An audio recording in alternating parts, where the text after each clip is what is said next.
Tonight, a passenger plane forced to divert before crash landing in Kazakhstan. No time or effort should be spared in identifying exactly what occurred here. Dozens killed, but incredibly, dozens more survive. What investigators are saying about the potential cause. A massive barrage of missiles and drones strike Ukraine, sending parts of the country into darkness. The struggle to maintain power and other key essentials. And the King's Christmas message. Bring hope where there is despair.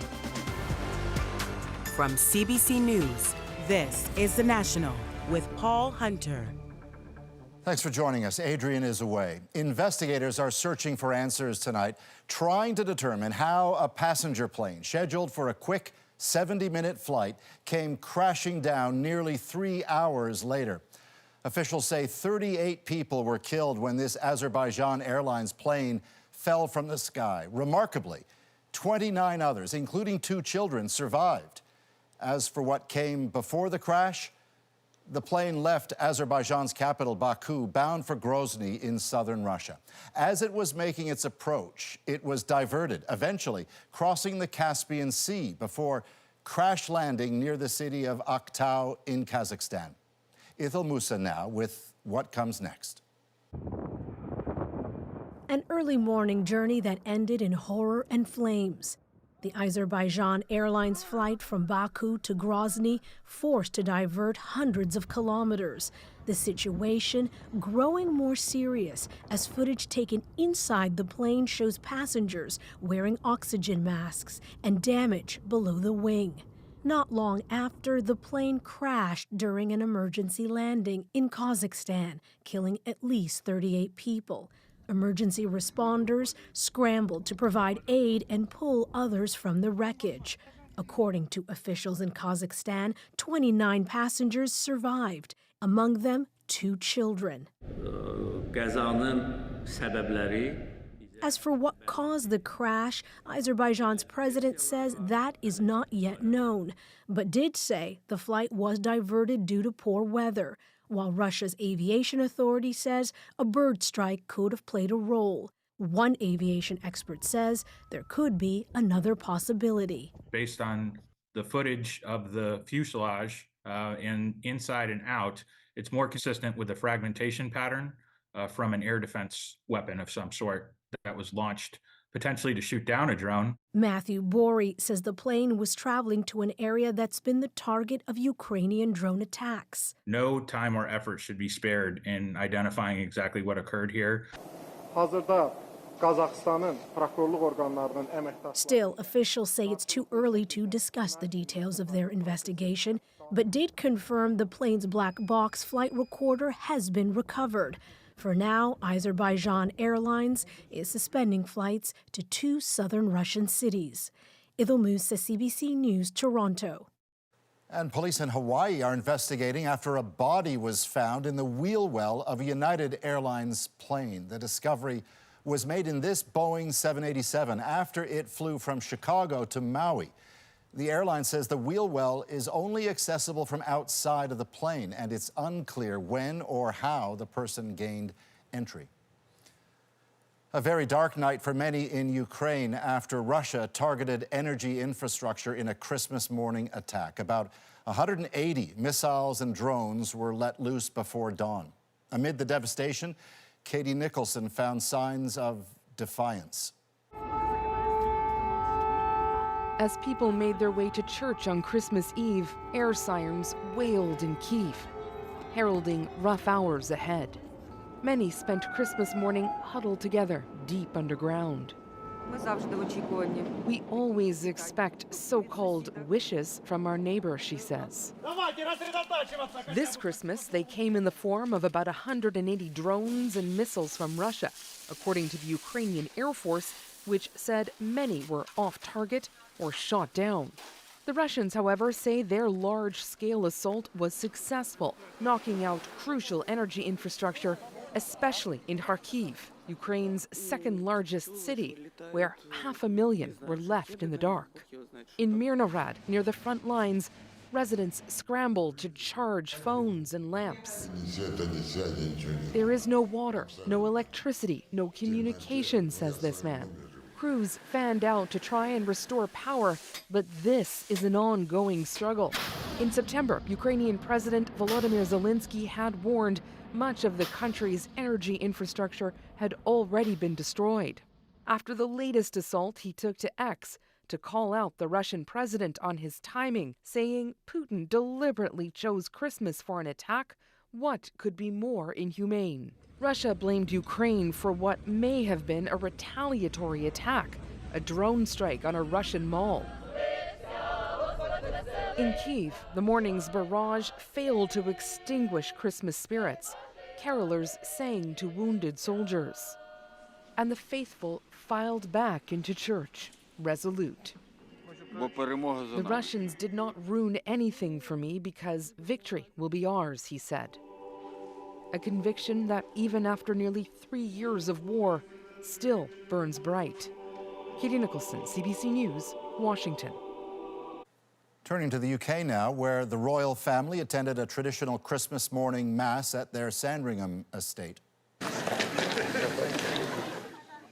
King Charles and Queen Consort Camilla were joined by Prince William, Princess of Wales, and their children, along with other members of the royal family. Following the service, the King and Kate Middleton were among those who greeted members of the public.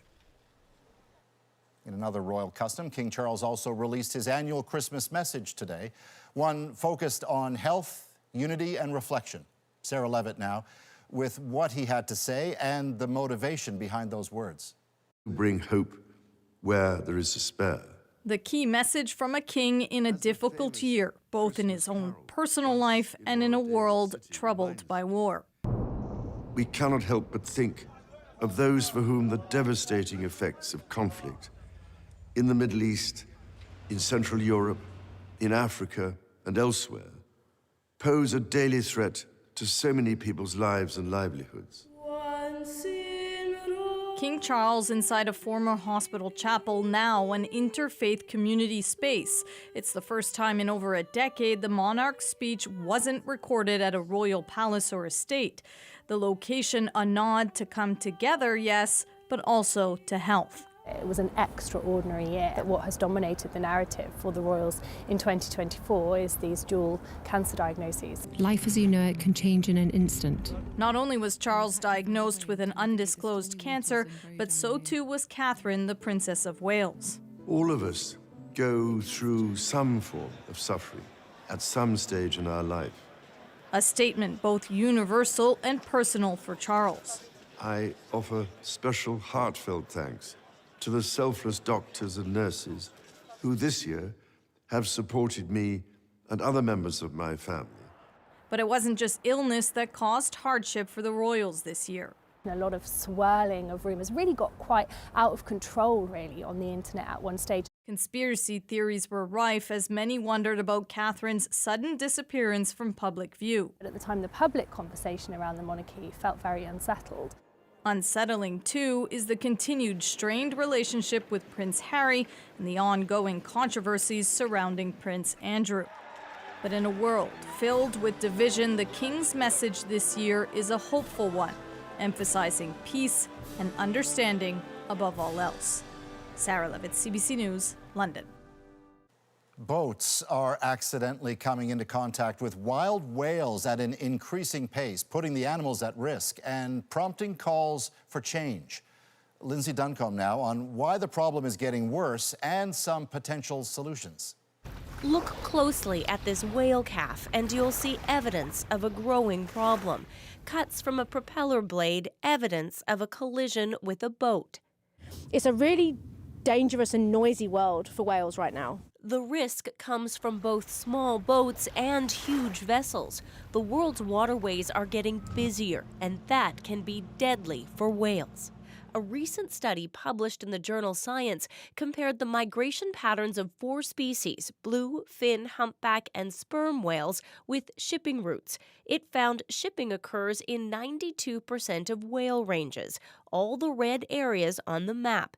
Essentially, much of the planet's coastline shows a high risk for collisions. Chloe Robinson is the director of the Whale Initiative at OceanWise. The organization contributed data to the study. This is actually really problematic for especially humpback whales that are only just making a comeback from the population declines they suffered through commercial whaling. The study found less than 7% of those hotspots have management strategies to reduce collisions. There are mandatory and voluntary slowdown areas on specific sections of Canada's coastline. That's helped to protect right whales in the Gulf of St. Lawrence. So we're doing a good job there. But when the right whales are on their way to the Gulf of St. Lawrence, or after they leave, they're running the gauntlet until they get to the next protected area. One way to protect whales may be infrared cameras that detect a whale's blow on the horizon. You can help. Send a sighting and save a whale. And OceanWise has developed a system where people who see whales can input the location into a real-time alert for ships. Potential incident averted. One area where whales seem to be thriving free from ships is in Arctic waters. Researchers say that's good news for now, but they worry about what will happen as the planet warms and global shipping routes move north. Lindsay Duncombe, CBC News, Vancouver. Well, we're now 4 months into Ontario's school cell phone ban, one that restricts the use of the devices in the classroom but gives students a break while they're roaming the halls. Jamie Strachan recently checked in with teachers and students to see how the ban's going. It's lunchtime at Toronto's Humberside Collegiate, and in hallways and stairwells, it seems like nearly every one of the school's 1,500 students is on their phones. It's just like a way of life now, so everybody's always on their phone. How hard has it been? It's like a drug. Yeah, that's literally it. It's a drug. Everybody's, you get addicted to it. In September, it was cold turkey for Ontario high school students, the latest province to ban cell phones in classrooms for grades 7 to 12. Before it was just people saying like, oh, the principal says you're not allowed to go on our phones. No one listened. And now that it's a rule, like they have to listen. They don't have a choice. Principal Claudine Tyrell helped design the Toronto District School Board's cell policy. Let's be real, we know that even as adults, we have a heavy reliance on it, and it's definitely a culture shift. After a rocky start, she says there is less resistance and acceptance that things have changed. The school even installed charging stations where students can store their phones. We're reducing the distractions that take place in school, and we're saying, you know, put it away and let's work together. Still, there are growing pains, a struggle to find consistency from school to school, classroom to classroom. If we're going to be enforcing it, we have to enforce it fully in all of our classes. So it's not like some in some classes and less in the others, like it's all the classes 100%. The biggest question, has it improved academic performance? It's too early to say. It is really hard to judge. I think that the students don't love it, and that often is a good thing to a certain extent, right? Is my crown ready? In Maria Savitas' law class, the rules are clear. The cell phone hotel for rule breakers, mostly vacant. Savitas says before this year, phones had reached a breaking point and had become an impediment to teaching. But having that sort of leg to stand on that the law has given us has made it easier so that we can actually enforce it. Principal Tyrell says the next step, doing a better job explaining to students there can be happiness and success without their phones. Jamie Strachan, CBC News, Toronto. Movie theater ticket sales have failed to get back to pre-pandemic levels yet again in 2024, but there's one format that's evidently still a hit, and it's Canadian-made. Eli Glasner now with why the future looks good for IMAX. At this sold-out re-release of Interstellar, fans are here for the sci-fi and it's IMAX. I'm a really big movie fan, so IMAX is always going to be like the creme de la creme. Bigger, fuller, richer. This is why the IMAX technician carefully threading giant platters of film, ensuring the audience sees the movie exactly how the director intended. At a time when the future of moviegoing remains uncertain, IMAX is bucking the trend. A half hour from Toronto is the headquarters for this Canadian success story, where they maintain cameras, ensure that bone-rattling sound, and build projectors for a growing fleet. As demand increases, IMAX is now in 1,800 theaters and 90 countries and counting. Think Indonesia, Korea, Bangkok, Thailand, etc. A far cry from when it was founded as mainly an educational format for films such as North of Superior. Sitting in front of the camera used in The Dark Knight Rises, the president explains why their cameras and screens are such a hot commodity. We eventicize movies. Christopher Nolan, Tom Cruise, you can go through the filmmakers. But they want their movies in IMAX because it means that it's a quality movie, it's a big blockbuster. It also means money. If you get to be chosen to be one of the films that's on IMAX, it is a huge bonus to the amount of box office that your film can make. This Canadian director is thrilled his upcoming Final Destination film will be in IMAX. On opening weekend, 30% of the income that the studios make can come from the IMAX screens, even though they're only 1 or 2% of the screens. The deal is, if you shoot a film on IMAX cameras, that means a release on IMAX screens. But right now, there's only about 8 IMAX 70mm cameras in the world. And we've had all studios move their movies to a different release date because they want to show it, they either want to shoot it or show it in IMAX. It's not just film cameras. Directors can also use IMAX-approved digital cameras. But as studios prioritize IMAX-friendly films, it could mean less support for movie makers such as Alexander Payne, where the only special effect is the acting. I don't know if he asked for an IMAX camera, if someone's going to give it to him, because his movies, while acclaimed, have not become the highest-grossing films of all time. In the meantime, IMAX is focused on the future. We're pretty much full for 2025. We've already started filling up the slot for 2026. As studios rush to get a spot on those coveted IMAX screens. Eli Glasser, CBC News, Toronto. Well, from her stunning performance at the Paris Olympics to the release of her heartfelt documentary, it's been a massive year for Celine Dion.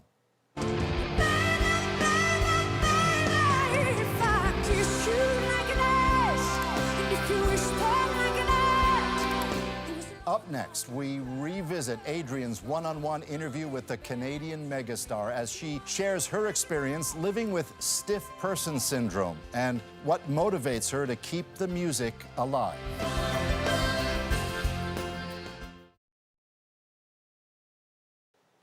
Over the holidays, we're revisiting some of the National's top interviews with prominent Canadians from the past year. Tonight, Adrienne takes us back to her Canadian exclusive interview with Celine Dion, who talked about her drive to sing again.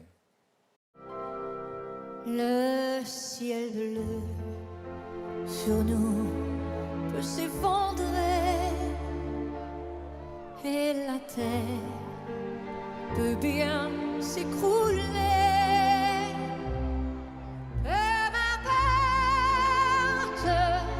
Si tu m'aimais, je m'en fous du monde entier.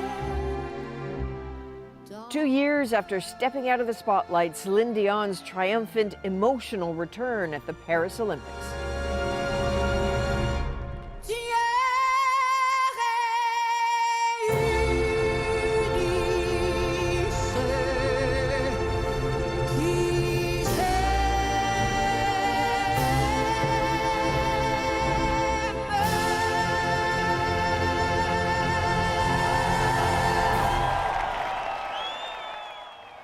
A flawless performance from a Canadian icon after years of struggling with a debilitating condition, stiff person syndrome.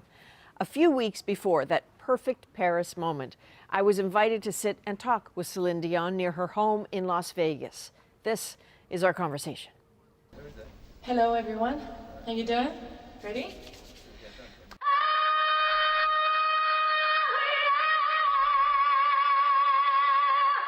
Is the sound man okay?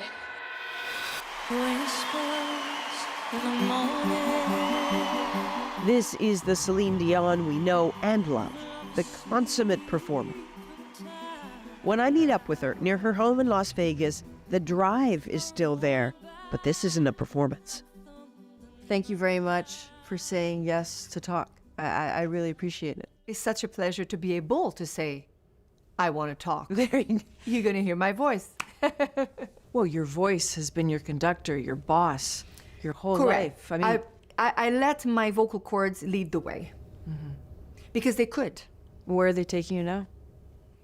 I am taking them now. I am in charge. I'm not 27 years old anymore. I'm not 41 either. I'm 56 and very proud to be. I can tell you that, of course, you don't choose what you want in life. When life strikes you, it imposes things on you, you still have a choice. What am I going to say? Look at myself in the mirror and talk to myself and say, what have I done? Why me? Why me? If I ask myself this question today, why it's happening to me? What have I done? Have been a good girl, disciplined. I think I've been a good sister, mother, wife, friend. Is it going to help? What's happening to me that I cannot go on stage and do to my own expectation? Of course, when this whole thing started, if you put yourself in my shoes, I didn't have a diagnosis. I was trying to, survive through this. I was trying to be brave because all my life, I wanted to be the best of me. My dream is to be international star and to be able to sing all my life. Please welcome Celine Dion. She dreamt of it as a child, and then Celine Dion made it all happen. The heady success of stardom, world tours, sold-out crowds.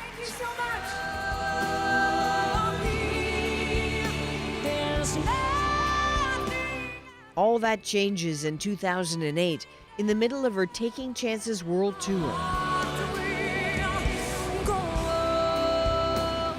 Likely no one in the audience realizes what's going on.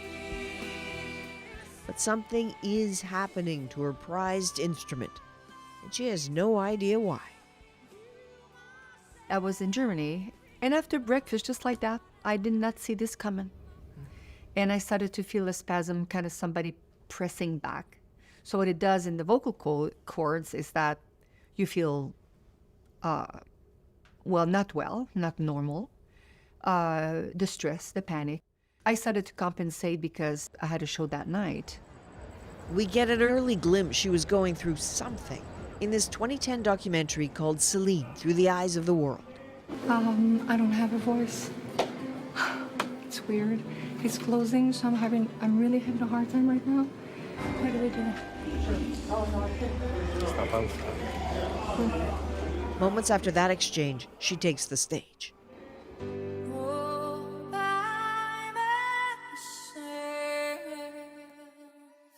Don't wanna be all by myself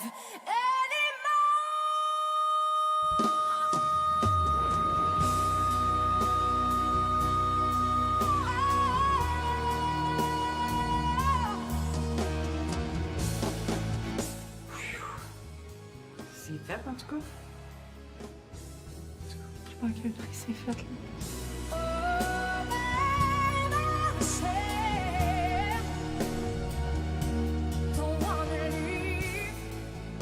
It was kind of like a spasmodically, it's like I have a spasm.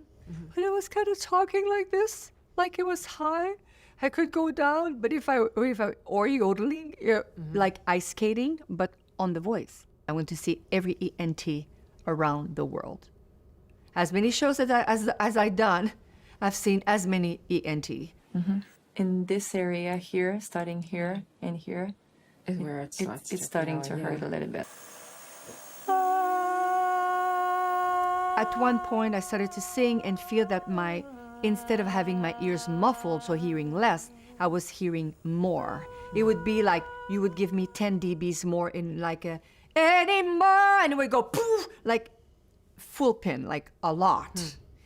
And the eustachian tubes would like at the end like open, and it was not functioning properly. It has to do with nerves, it's muscular, It's movements, repetitive. So when I move my eyebrows constantly, it can give you like a kind of a sinus pressure headache. My main problem is not that I can't do the highs. Just letting go. It's like I told you, like this is I'm spasmed. My eyebrows are spasmed. My ears is spasmed. I'm gonna flip soon. I tell you. Things started to get more often, every day, worse. The body started to get rigid, not flexible, more spasm, more cramping. I was trying to exercise my body as well a little bit. I cannot flex my toe. If I wanted to eat, my hands would spasm. It was something that was very scary for me because I did not know what was going on. Over the course of a decade, Celine keeps going, performing hundreds of times at her residency here inside the Caesars Palace Coliseum in Las Vegas. A show so successful, many credit it with turning the whole city's economy and reputation around. Behind the scenes, though, turbulence. Caring for her husband, Rene, as he coped with cancer, then grieving him when he died in 2016, leaving her with 3 young children. On stage, Celine is quietly becoming more and more frightened and frustrated. All while the Vegas lights and aspirations keep getting bigger and brighter. My voice was skidding all over the place. So I started to do what I could. I started to find other paths in my throat. Was that the right thing to do? I don't know. It took a while. It took a long time because I needed to find ways beyond steam and beyond gargle and beyond 2 Advil. What do you want me to do? The show must go on. And what did you do in those shows? Because I compensated it. Like I said, a tunnel. I squeezed my vocal cords more. In here, you're supposed to relax. It's supposed to be loose. And I started to tense them. I needed to, instead of having, oh, my love, my darling, as long, I went, oh, my love, my dad. No, I'm okay. It was worse than that because nothing was coming out. So I tensed it up. I made myself a little tunnel, and I went nasal. Oh, my love, my darling, as long. And we lowered the keys of songs. We skipped some songs. I'm not doing this one. We'll do this one half a key lower. So there was no bulk. There was no muscle. And lying for so many years, I have a tonsillitis, a sinus infection, the lying. I've had these things. We get sick too, okay? We're normal people. We get sick too. But that was far from that.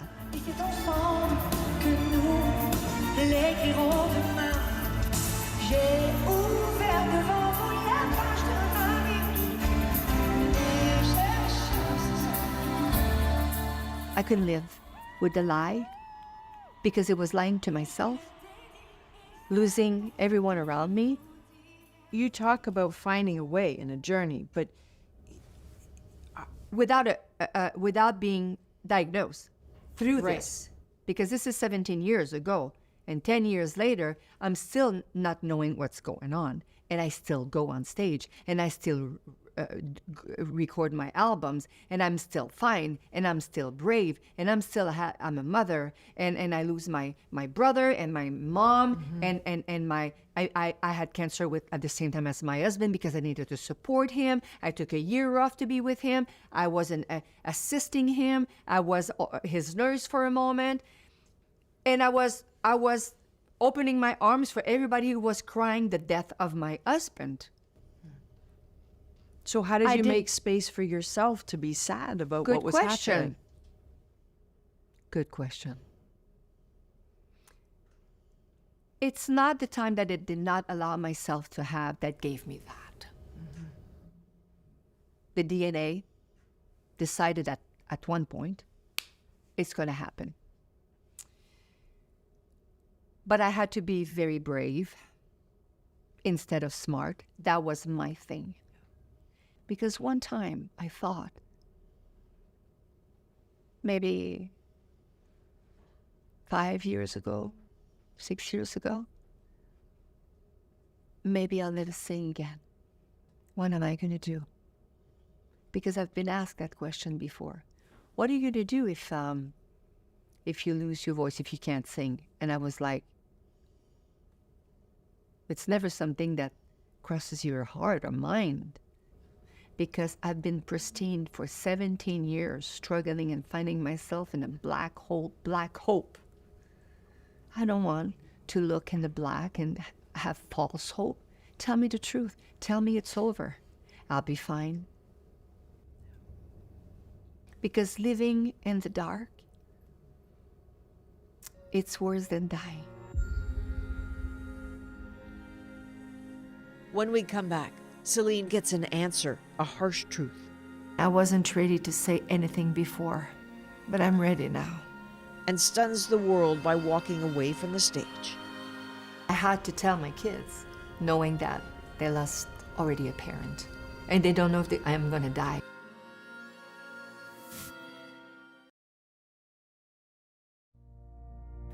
Hello, everyone. I'm sorry it's taken me so long to reach out to you. December 2022. After 17 years of being in the dark about what was happening to her, finally an answer, but a brutal one. Recently, I've been diagnosed with a very rare neurological disorder called stiff person syndrome. All the muscle spasms, stiffness, pain, now explained. Celine pulls back from the spotlight to focus on her health and her son's, and finding out how to live with this debilitating disease. She also makes a bold decision. She would let a film crew capture it all. The result is a new documentary, I Am Celine Dion. It is raw, it is personal, and it's gutsy. I want that motion. Okay.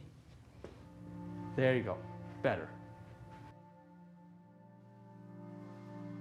There is the pain of physio, and then there is the catastrophic concern of full-body spasms and seizures that are shocking, agonizing, and have threatened her life.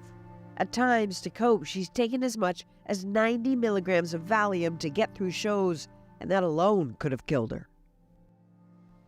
How much does this hurt physically? And I ask that only because to watch you struggle is to sort of vicariously feel your pain because you look like you're in agony. And I don't think people understand enough about this syndrome to I don't get think it. so either. I have to agree with you. And that's why I want to be part of the research and to raise awareness. Because when you get in spasms so much, well, you don't remember everything. It can last a moment. It can last a few hours. You can break ribs because of the twisting and the spasm. It's not just like a spasm in the calf in the middle of the night. It's and then it's pretty painful, and you don't remember everything, which is between you and me. For me,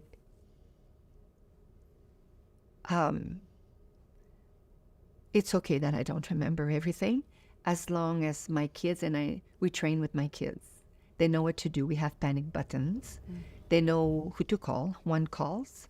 The other one gets we all have like, through the whole house, a system of if I need to be assisted with medicine, because I have to be medicated with the right medicine for the right diagnose. They're 13, but the team that I have around me, we practice, and then, because I don't want them to be scared. I don't want them to be scared. Even as Celine balances motherhood and her illness, she continues to face the expectations of fans around the world, and the pressure few of us can understand to not disappoint. But then they will say, I hope there's one more concert. I hope she sings again. What is the wait? Oh, I'll sing again. I'll sing. sing again. That's for sure.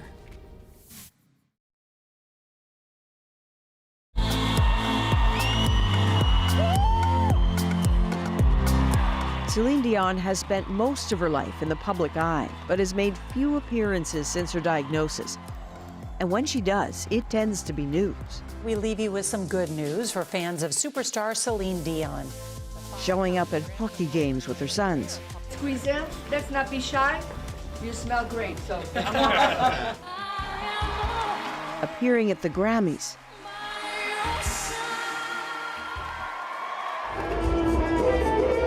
Dancing and soaking in a Rolling Stones concert.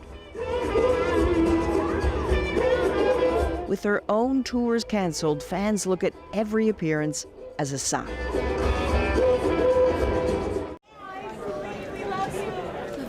Hi. Honestly, I can't wait to go back and do this again because you have to understand that where I am today, I did not walk alone. My family, my music family in the industry, my kids, my fans, I miss that. I can sing and just keep the mic for myself, and I will be very happy. I can take a pencil and I will be happy and pretend it is a microphone. But when I see them, this energy of adrenaline, does that feed you? Because I watched you at the Grammys and watched you rocking out to the Stones, watched you at a Habs game, and you see people getting excited and think, that looks like so much fun. It looks like she's having so much fun. Yeah, because they give me the adrenaline. Adrenaline is the biggest drug that you cannot buy.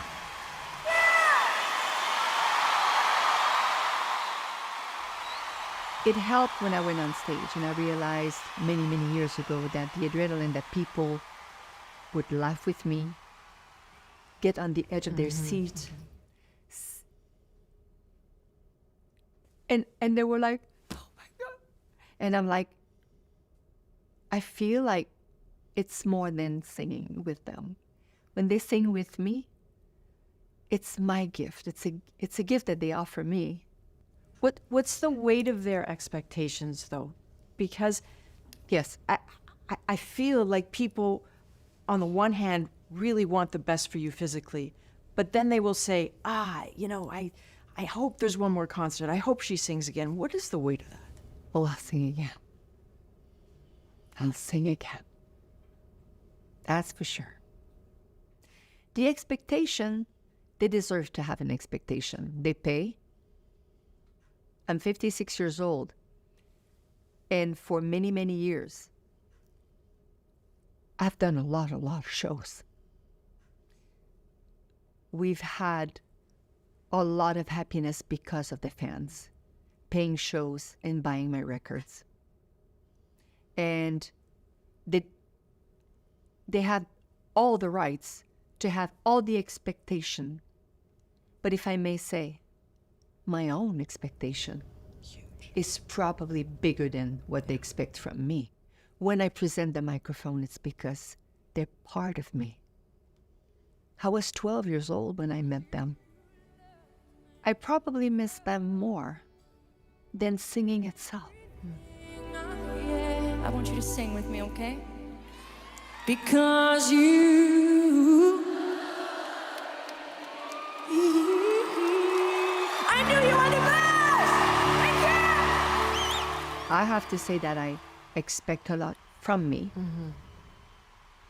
because it makes me happy to be able to go everywhere and have a good time. Of course. But this, all through these years, when you don't know what's going on, you die a little bit. Yeah. And when they give you a diagnosis, the burden and the weight on your shoulders, and also knowing that I didn't want my kids to be scared that, are we going to lose our mom too? I was holding on to chairs and tables. I was barely walking. It was pretty hard. I mean, I've been, I don't want to say a prisoner of myself, but in a way, kind of.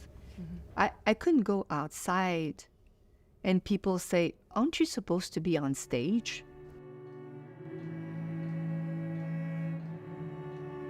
It's not hard to do a show, you know.